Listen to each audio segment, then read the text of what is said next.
Right. Welcome, everyone. I'm really excited to be hosting and co-hosting this event with my amazing colleague, Lauren Reyes. Um, Welcome to today's talk, African American and Latina Immigrant Older Adults Redefine Civic Participation. I'm Tina Sachs, Associate Professor of Social Welfare and Chair of the Center for Research on Social Change, which sponsored today's event. I'd like to ask you to turn off your cell phones. I'd like to ask Benicio to remain in his seat. And before we begin the event, I want to take a moment to acknowledge that UC Berkeley sits on the territory of the Huichin, the ancestral and unceded land of the Chochenyo Ohlone people.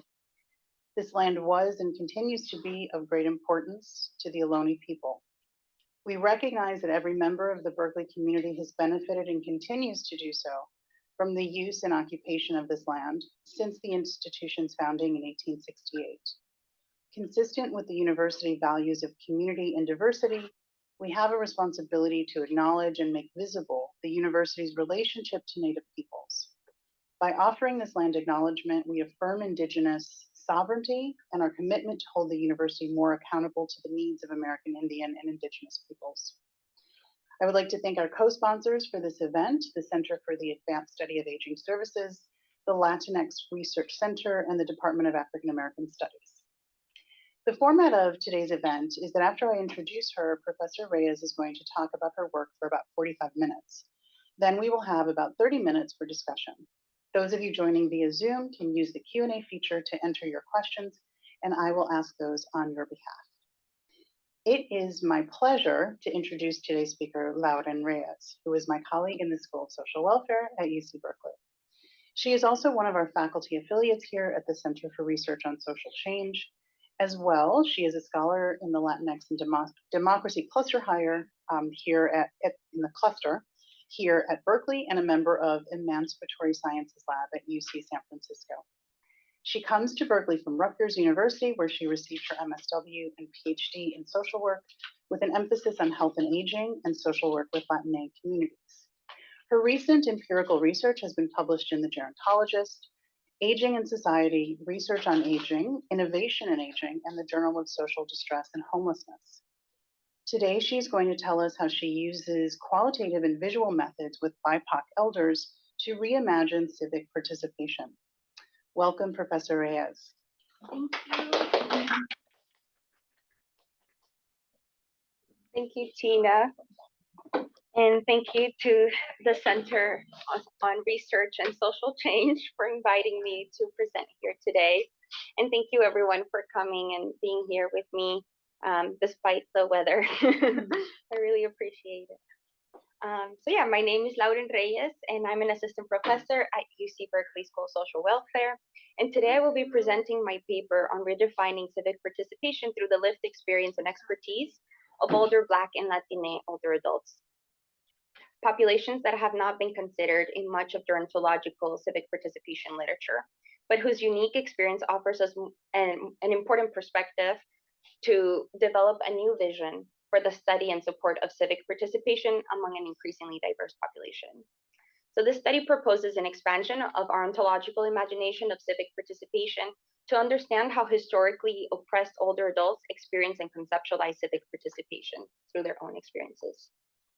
So as you might know and have heard, our society is rapidly aging, and older adults are projected to account for nearly 1/4 of the US population in the next 25 years.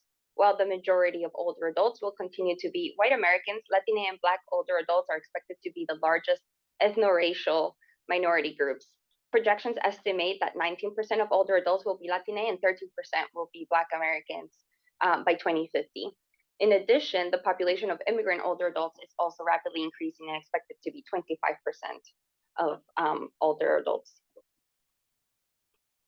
So this demographic shift has been associated with negative impacts to the labor market and healthcare expenditures and Social Security. And in response to this, civic participation has received a lot of attention as a win-win solution or opportunity to engage older adults and mitigate some of these expected impacts to our economy. These ideas are grounded in leading aging frameworks of productive aging and healthy aging, which have always tried to position older adults as a resource as a resource, in contrast to the competing perspective that older adults are burdensome.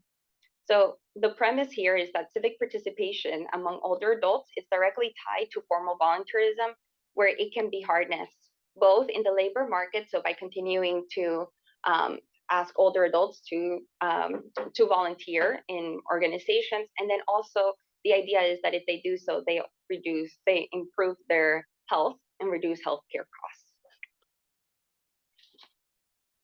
So a systematic review published in 2020 reviewed all literature examining civic participation among older people globally in the past 55 years. And out of 429 papers, 83% focused on volunteering and 10% focused on voting. In addition, this review also found that that only 1.7% of these articles considered the experiences of racial or ethnic minorities, and only 1.1% considered the experiences of older migrants. This shows that there is a lack of research on civic participation beyond formal civic activities and an underrepresentation of civic participation among older adults from racial or ethnic minority groups. These findings indicate that there is limited understanding of civic participation as a phenomenon generally, but also a limited understanding of how civic participation is experienced among ethnically diverse older adults. This limited scope on understanding civic participation may be a consequence of several factors. First, there is a lack of consensus among scholars across disciplines on how to define this phenomenon. Some sociologists and political theorists have critiqued civic participation literature for being too broad. For example, here, political theorists Joaquin Ekman and Eric Umna are referencing the work of Putnam Bowling alone as an example of conceptual stretching. And they say, if civic engagement is used by scholars to mean completely different things, it is basically a useless concept. It confuses more than it illuminates. And so we find that civic participation is either discussed like Putnam did, where it was everything from reading newspapers to bowling, or what has happened in gerontology, where it's been reduced to just volunteering and voting. However, both of these approaches rely on identifying and categorizing discrete activities rather than providing a nuanced understanding of the characteristics that constitute civic participation.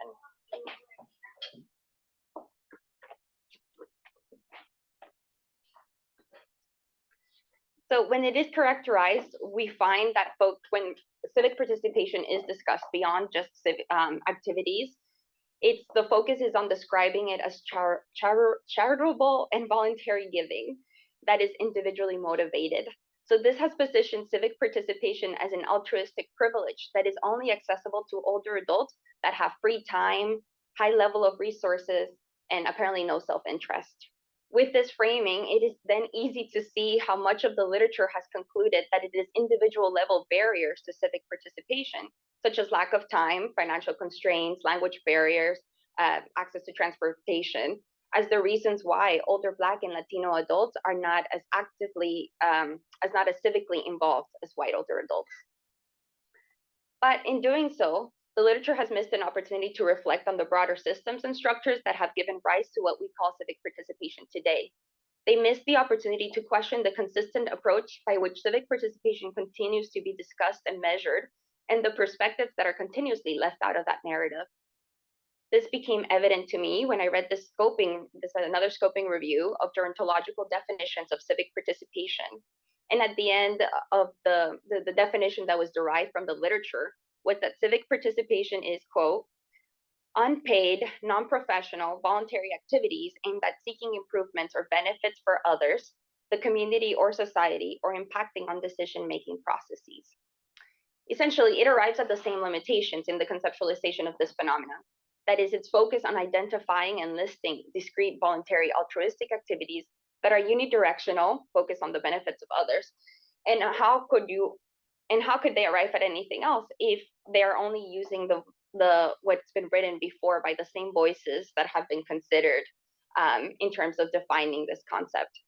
And so we already know that even participants in this literature are primarily comprised of white older adults. So we still need to question what are the other experiences that are not included in this definition. And so in this paper, I aim to expand the conversation to consider other sources of knowledge on this topic. This article seeks to bridge the expertise of gerontologists, cultural research, and other older adults experts and their lived experience to create a space where new ideas and questions can emerge to better inform us about what civic participation is. First, I'd like to discuss the idea that civic participation exists in many forms and is called by many names across the world. For example, in Latin America, where some of the participants in this study come from, names such as tequio, mincas, and faenas are used to describe community work for the collective development of neighborhood infrastructure and community economic and social well-being. Similarly, there's other terms such as tandas, juntas, and roscas, which are terms that are used for community money pooling systems that are used to support community members' economic needs, as well as the development of community infrastructure, cultural and religious events, and other collective projects. And though these originate in earlier historical periods and across different geographic contexts, the practice and customs immigrate with the people. And so in my small sample, there was evidence that money pooling systems for cultural and religious events were still happening in New Jersey, and that the concepts of tequios and faenas were still a part of the life course experiences of older adults in this sample. This in itself challenges the idea that civic participation is altruistic and positions us to inquire about civic participation as a cultural practice, a responsibility to the collective that one belongs to. Similarly, based on historical evidence of Black Americans in the US, we know that civic participation is not always voluntary. A few Black scholars have discussed both the cultural and social political context that make civic participation a necessary tradition. Dr. Carlton Lene, a social work scholar, said succinctly, "For African Americans, a sense of mutual aid, racial uplift, and social debt, which were inspired by religious devotion and the need for group survival."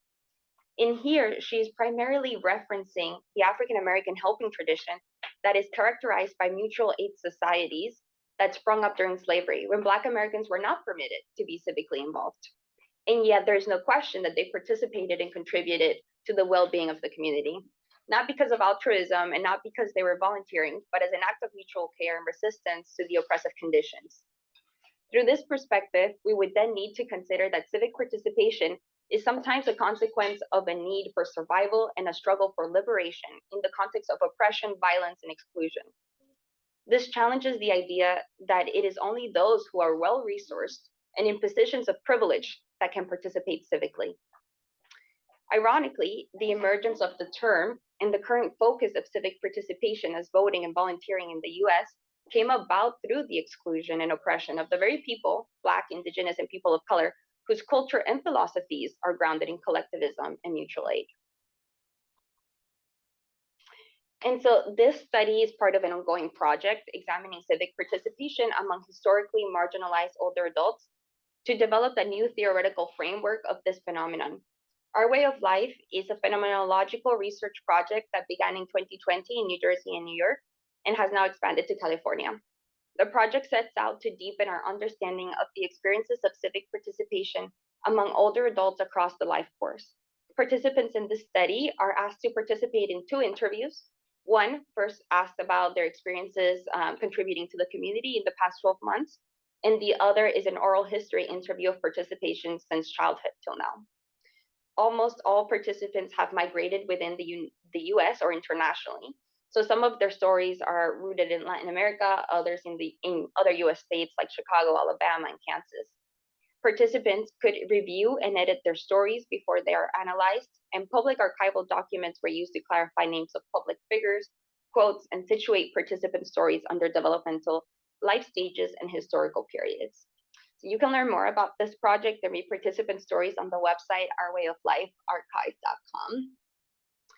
And essentially the process was that they do these 2 interviews. They also have an opportunity to provide some documents. So I asked them if they would like to provide like photographs or like you saw the collage in the beginning. And that's used within the second interview to deepen their reflections on their experiences of participation across their lives.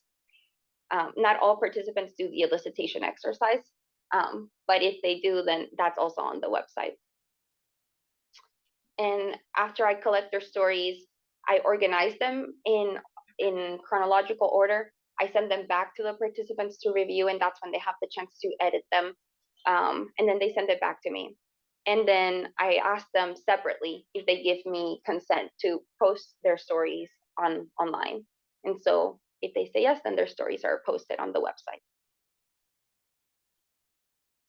Okay, so this study uses the original sample that was drawn from New Jersey and New York in 2020. And it was a purposive and snowball sampling were used to recruit 17 participants in New York and New Jersey through local organizations, professional and personal networks, and through participant references.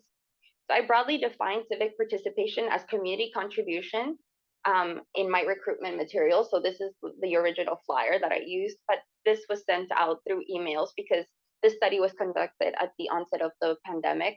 And so it was all done virtually.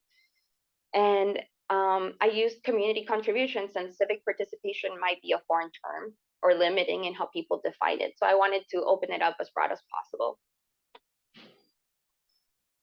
And so this is the sample. There were 17 participants, 10 African Americans and 7 Latina immigrants. Most participants were between the ages of 60 and 69. Most were living in New Jersey and were also female. And 1 was non-binary. African American participants were more likely to have some college education, own their home, and be retired, compared to Latinas in the sample who had high school education or less, rented, and worked full or part-time. And the majority of participants lived with family or housemates and had a disability or chronic illness. So in the absence of a theoretical framework, I used an inductive conceptual content analysis to identify the specific term civic participation throughout participant stories to understand the application of the term and how it was being defined. So in this study, participants were directly asked to define civic participation through a few questions. So first, they were asked, what does civic participation mean to you? And how would you describe someone who is civically involved? In the first order of analysis, responses to these questions and other explicit reflections of civic participation were grouped under a code that I named definitions of CP, so definitions of civic participation. In the second order of analysis, in vivo coding was used to derive variability among excerpts grouped in definitions of CP. And so among those, some of the codes that came up were like fight for my rights, making sure things don't go down, betterment of the community, and contribute to the neighborhood's culture. Third order of analysis, in vivo codes were applied to the full data set for participant stories to capture examples from their lived experience and derive greater nuance of codes. And finally, the higher level codes were developed through grouping common experiences and concepts, which were then used to formulate the definitions presented in this paper. It is also important to note that some participants, when directly asked to define civic participation, responded by saying that they hadn't heard the term before, they didn't know how to define it, or they associated it with things like the government and army. However, the same participants would then describe their experiences of contributions, and that was coded in the third order of analysis. In addition, I also noticed that as the interviews went on, some participants would then begin to formulate or elaborate on their own definitions and conceptualizations of civic participation as they were observing it in their own narratives. So as they were doing the interview, they're also reflecting on the term of civic participation and how it reflected back to their experiences. And so results in here are organized in 3 definitions of civic participation, reflecting some of the most, so it starts with the most common experiences and perspectives to the one of like to be less common. So this is from the study sample, and these 3 I will talk about these 3 definitions and provide examples on how each of them were how they apply to specific experiences among older adults. So the first definition focuses on the concept of civic participation as responsibility to the betterment of the community. The second defines civic participation as a religious spiritual practice in which the goal is to be of service to the divine ancestors and or spirits. And the third presents civic participation as a way of life. Okay, so the first definition is civic participation is a responsibility that members of a community have to make consistent efforts for the betterment of the community. This frames civic participation as a desired responsibility to improve the community one belongs to, knowing that as a member, one will benefit as well. This participation involves organized and collective efforts for the betterment of one's community, and in this definition, the collective experience of the community is the central focus. As a member of the community, you have the responsibility to contribute and also experience the benefit of the work. And there is an important distinction here between favors, which are individual and one-off, compared to the commitment and continuity of civic participation as community responsibility. So this was stated by one of the participants, who I call here Berto, a 62-year-old man from Oaxaca, Mexico. And he said, helping the neighbor is not civic participation because it is not done in a group, it is personal. I am being social with them. And when you participate with a group, then you say it's civic because it's being presented for the community. So they were really trying to distinguish between just doing one-off favors that are convenient to you versus continuous work to improve the community situation and well-being. And so these communities have boundaries, norms, and expectations that help participants know how to contribute and with whom. Participants shared many stories of collaborating and leading initiatives to create community programs, developing resource groups, neighborhood associations, creating cultural, educational, and faith-based institutions.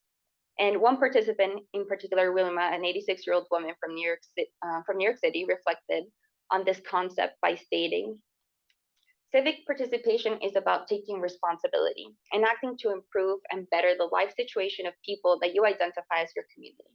It could be physical community or it could be a symbolic community like the Black and Latino LGBT, recognizing that those people who you say who are your community, you have a responsibility towards. You have a responsibility to work together to improve their life conditions. I was taught very, very early that my success in this Black community depends on other people also realizing their success. At the time when I interviewed her, she was working on her own archival project, actually, on documenting Black and Latina achievements throughout history. So various participants shared these reflections that the outcome of their participation was not solely for the benefit of others, but also for themselves, and that fundamentally it was a form of labor to be involved in community work. They called it community work. The second definition is civic participation is a religious spiritual practice of helping to care for our brothers and sisters in the service of God, spirits, and or ancestors. In this definition, civic participation is considered a practice that is done in service of divinity rather than one's earthly community, right? So some participants describe this experience of civic participation as the way in which they are able to express their devotion, follow the teachings and callings or religious mandates, to have compassion, mercy, and love for others. For one participant, not following this calling was disruptive to their well-being. Rue, a 60-year-old person from Kansas, said, for me, it's a spiritual obligation because if I don't do it, my spirit feels bad. There's a consequence for it too. If I don't do what my spirit tells me to do, I will not have any rest until I do it. In addition, other participants explained that the ways they chose to serve was their purpose or their gift. For example, Joanna, a 60-year-old woman from New Jersey, enjoyed cooking for her community. And she said, God just gave me love to spread around. And so I do it with the gift that he gave me. Sharing food is my way of showing love for people. Another participant, Brian, said, you call it civic participation, but this is what mankind should do. As I understand it, I am my brother's keeper.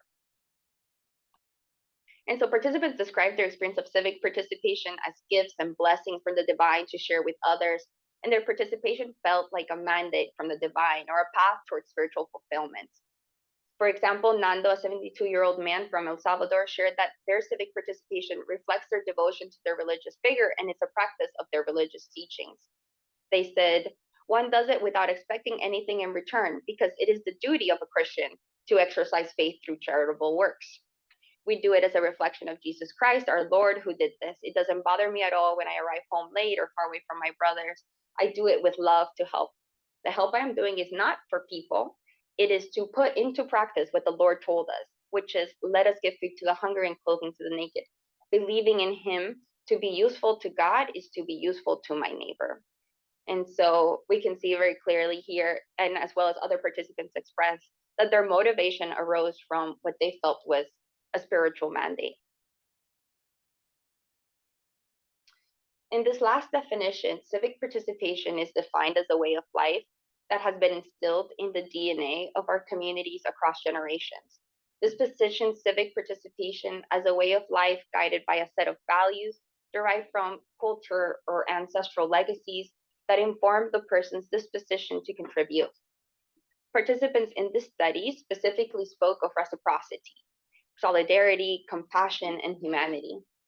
They also made references to their childhood communities as well as legacies of collectivism extending from Africa and indigenous communities in Latin America.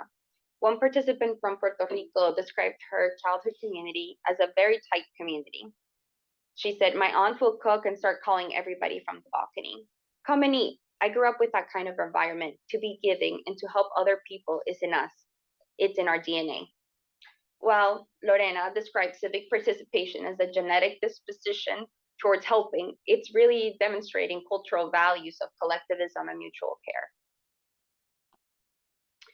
Participants also shared that this was a way of life. Participants also shared that this way of life is also situated in experiences of oppression and marginalization that require banding together for survival. This was clear through the stories of participants who spoke of living in impoverished communities and in racially oppressive conditions. Brian, an older African American, recounted their experience of growing up in Harlem in the 1960s, and he said, "This was just a way of life for us, serving our community. If there was an area in the community that, let's say, the garbage accumulated in, somebody would say, 'Let's organize a cleanup.' We would get out there with brooms and clean up our neighborhood. The reason for the block cleanup is because the city department of sanitation isn't coming through to clean the block up. I realize now that what we're doing is for survival." So this definition opens us up to consider that civic participation is not just about what people do at any given time, but rather a way in which people live that reflects the interplay between the self, culture, and geopolitical context. While a block cleanup might be considered voluntary civic participation for some, this definition would lead us to inquire about the historical and social political circumstances that are informing the effort. Is it just a block cleanup for the social good, or is it part of a historical legacy of resistance to oppressive political conditions? Participants also, while these definitions might lead us to think that we need to choose one there's three definitions, so people might think, oh, is it just one of these definitions that apply to each participant? The truth is that many participants spoke of their participation through multiple of these. And so it's not just the understanding that it's one definition that would apply to a single person, but just different perspectives of how people are seeing their experience. And for this sample, it was common to find that civic participation was understood through several or all of these three definitions. For example, this quote by Rue, a Black queer older adult, showed how their spiritual connection to their ancestors fostered a sense of belonging and responsibility that informed how they lived in a way that honored them and continued the movement that was started long before they were born. In this way, their life is a commitment to advancing a legacy of mutual care and liberation. They said, "My spiritual connection encompasses the ancestors. I am the answer to their prayers, hopes, and dreams. Each time I stand up and disrupt business as usual, to disrupt the capitalist, colonialist, and prototype illegal immigrants who not only took jobs, they stole the indigenous nation's land and built this country with free labor. Every time I speak truth to power, I upset people's convenient, cozy white privilege. I do it for them because they could not." And then they go on to say in another part of their narrative, "It's the way that I live. It's not a civil commitment, it's my life commitment to live this way every day and with all people at all times." And so while civic participation has been measured as isolated activities that older adults do when they retire and have free time and resources, this is not the story that reflects the history, structures of oppression, and the cultural diversity in which civic participation has developed for ethnic minority populations in the United States. Results from this study show that civic participation cannot be solely understood or identified through activities. but rather that these experiences must be contextualized in a larger narrative that considers culture, history, and the geopolitical context of the time. Otherwise, we're missing an opportunity to truly comprehend this complex and central phenomenon in an interconnected society. And so results from this study show that Black and Latina older adults' understanding of civic participation go well beyond the approach that attempts to identify and count activities such as voting and volunteering that permeates the gerontological understanding of this phenomenon. This work also challenges the current characterization of civic participation as voluntary, altruistic, and seeking the benefit of others.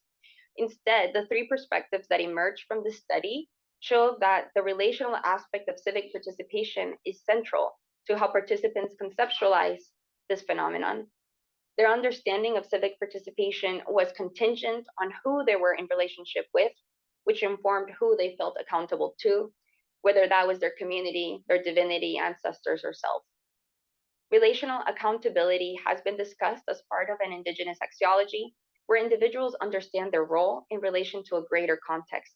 And by situating themselves within the relationship, they learn how to contribute. In this study, we see how community, religion, and spirituality, and the convergence of cultural and social political forces all play a role in informing how people understand their contributions. In addition, all definitions also present examples of social and political participation, showing that these perspectives are not bound by these categories. So something can be both social and political at the same time, but they're often categorized as one or the other.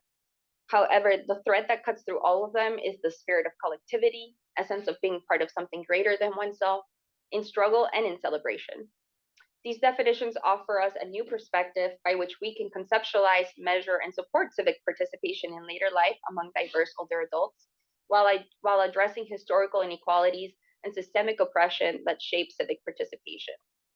Findings from this study can serve to reframe future research on civic participation, to examine how people contribute in the context of socioeconomic barriers, systemic racism, physical limitations, and immigration-related challenges. In addition, findings provide a new way of framing civic participation through relational accountability to community, divinity, and self that can inform future research with older adults from historically oppressed communities. Finally, this work is a first step in the development of a critical life course framework of civic participation that takes into account the interplay of culture, history, and the geopolitical context. Thank you.